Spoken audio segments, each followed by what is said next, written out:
Steve, PVI recording, coming down to the entrance of the Portland Basin canals, and it seems a very remote area, and we're coming to just a lock there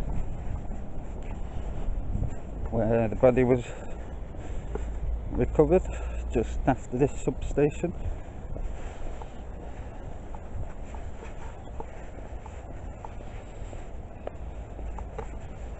And I'm hoping this will be a great place for an EVP session later today.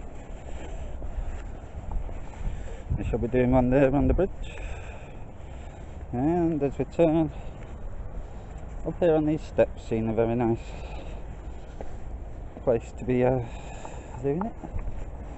Gives me a good overview of the location. Down just over that bridge is the plantation, and where several bodies have been recovered in the past.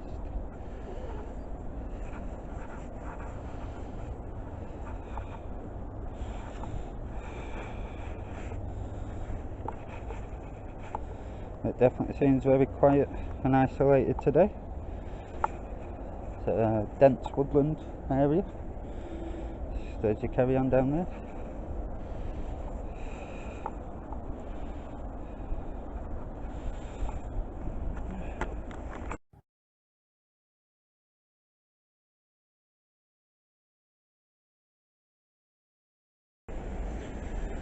Okay, this is PVI Steve on site for the Portland Basin Pusher, episode 1. And as you can see, the weather's not so good at the moment, despite it being checked previously to set it off.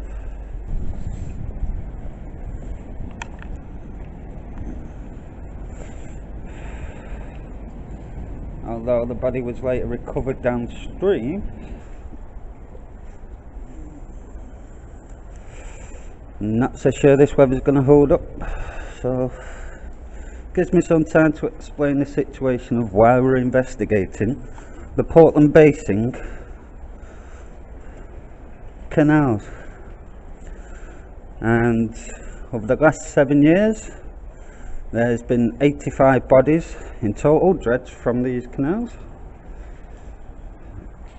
and the police can explain most of them for accidental, deliberate arguments, fights, alcohol, drug abuse and general theft.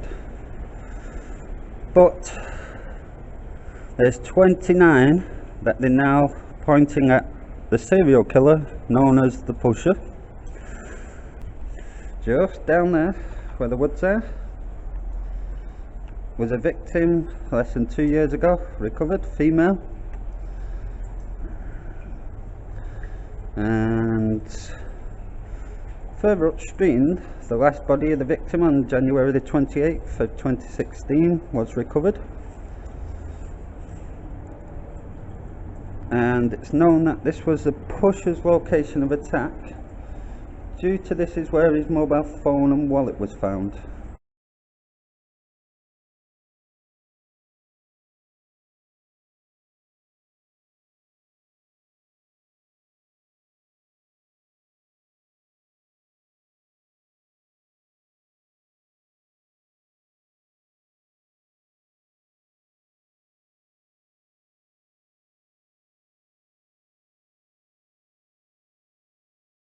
Mobile phone was heavily damaged, possibly deliberate, to save recovering any evidence. Can't wait to get an investigation with this. There shall be EVPs recorded later tonight, and I have yet again checked the weather and it is supposed to clear, so hopefully the equipment will be safe. It's a very isolated location. It's no wonder there's certainly no witnesses of what's happened.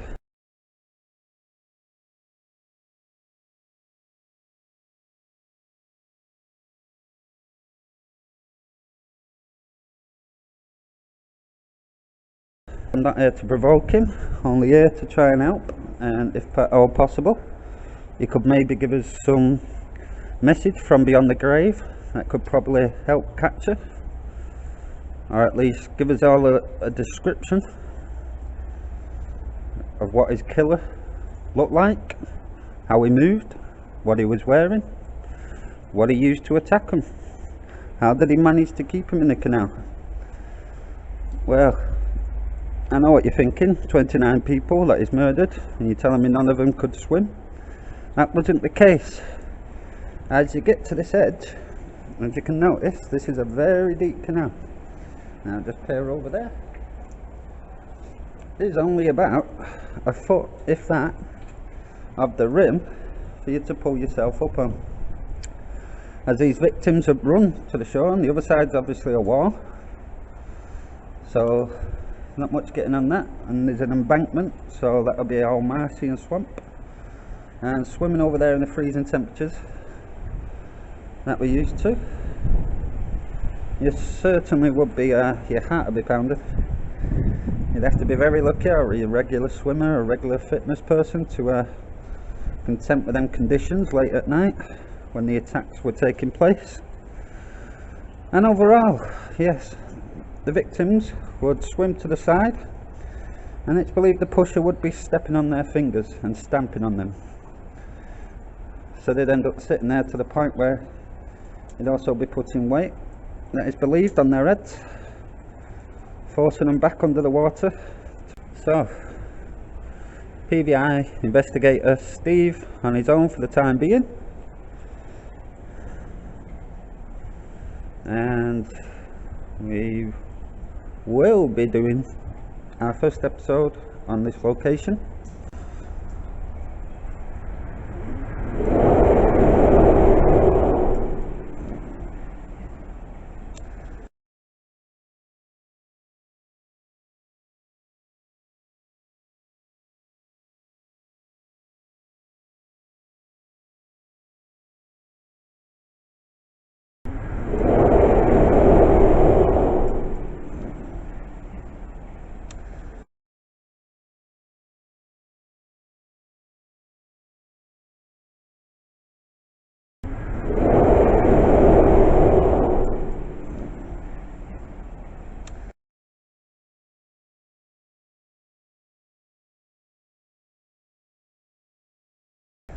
I sure hope our next one's inside the building, because this is certainly not good conditions to be working with electronics.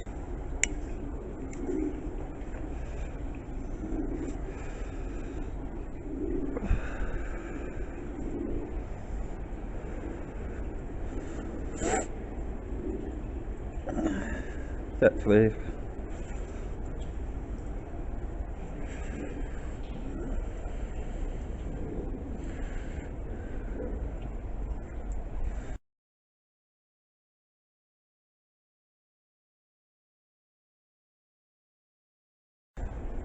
this smoke and lighting up. I think I'd get away with continuing the recording and show you where the body was recovered.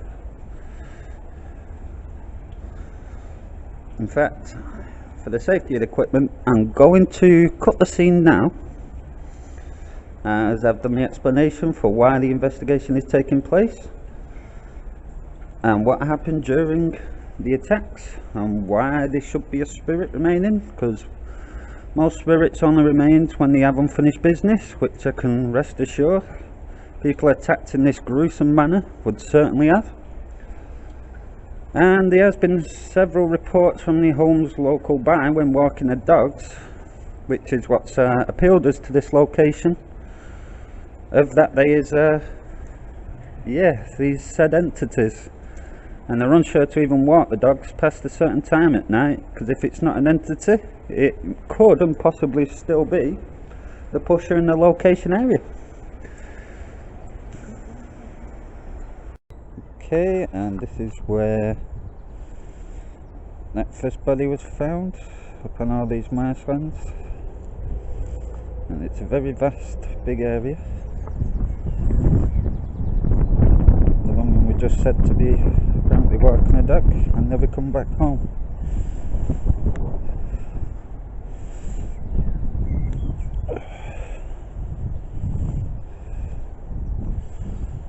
body was later discovered the following day.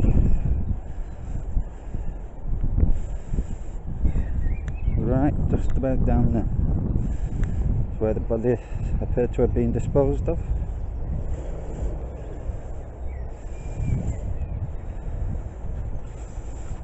And right where I'm standing now is just over there in that corner part of the embankment, was where the body was recovered, just at this bridge. But as you can see, the water goes downhill, and clearly this is where the bodies finally ended up drifting down to. And on this bridge is where I'll be doing an EVP session later tonight.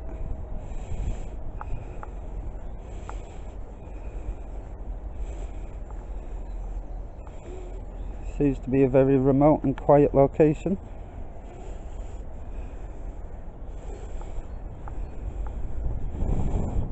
And let's see if we can pick up some good activity.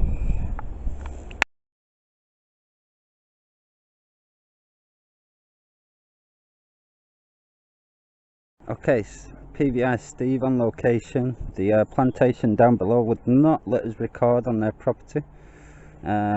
We have to oblige by that due to Data Protection Act. They've been having some ongoing paranormal experiences. They do not like to discuss what's been going on. Kinda don't blame them, but just to the left of them, that will show you during daylight, is yeah, the cotton fields that a certain somebody died now.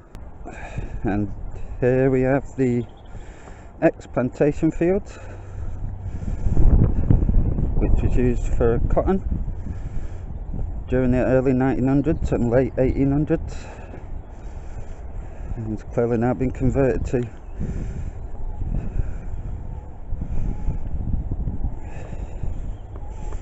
as part of the plantation just down below.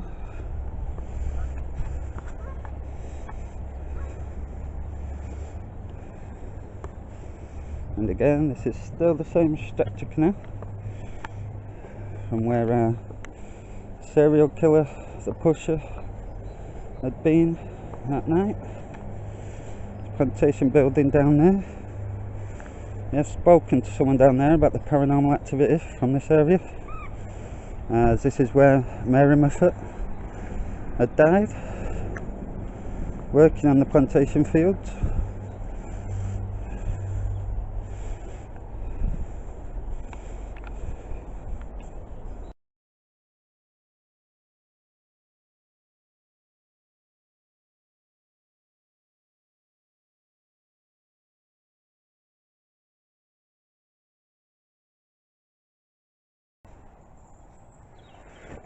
There's a grave. Born at Plantation Farm in Duckingfield, African missionary, and is an inspiration to her son-in-law, David Livingston, unveiling by the council George Hatton, JP, on the 9th of July, only recognised in 1998.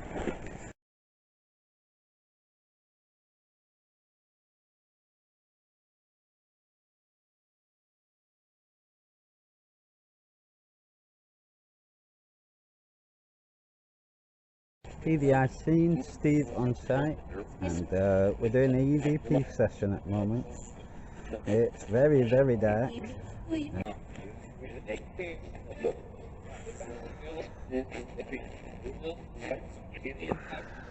so you know my name.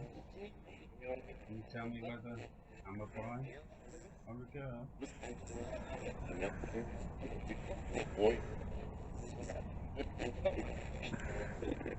Can I help you? Does any of you here need help?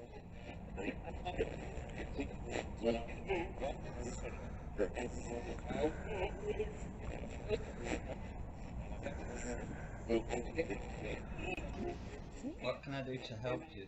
What do you need from me?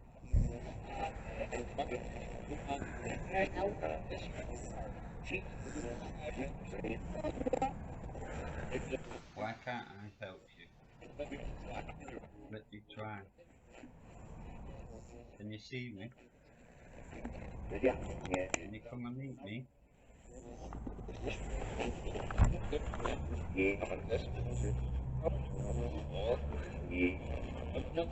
Me? Where are you? You're right. Yeah.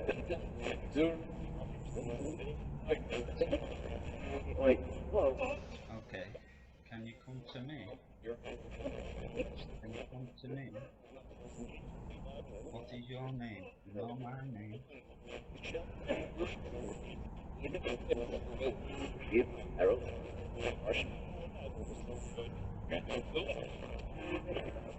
Hello, Harold. Is he any more with you? Can any others say their name? What would you like me to do with you? What can I do? Can you show me something?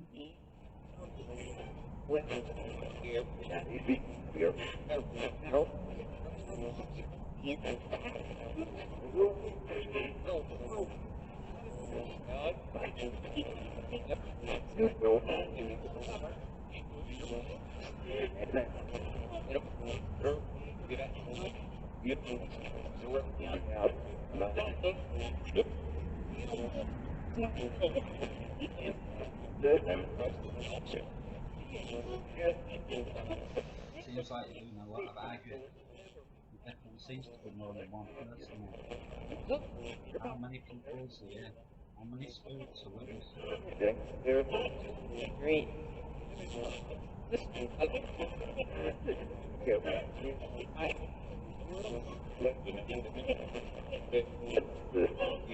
Where are you from? Where have you come from? And why is your spirit here? Where did you come from? Tell me. If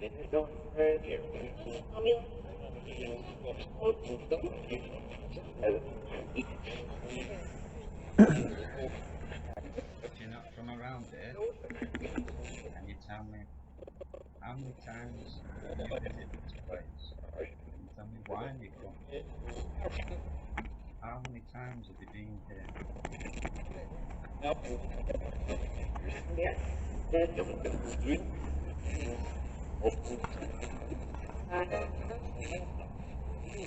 you want me here? Do you want me to carry on? Okay, you want me to stop? Do you want me to leave? Do you want me to go?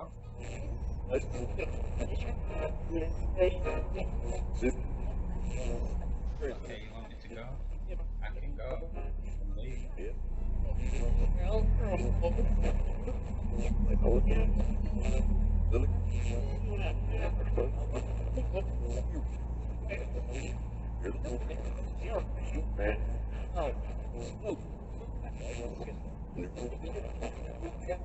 Okay, I can tell you all arguing amongst yourselves again.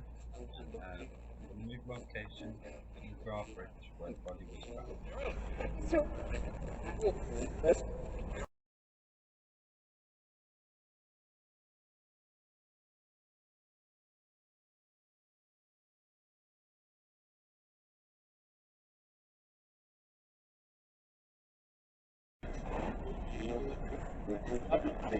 Okay, I've moved, but before I go now, this is where your body was found.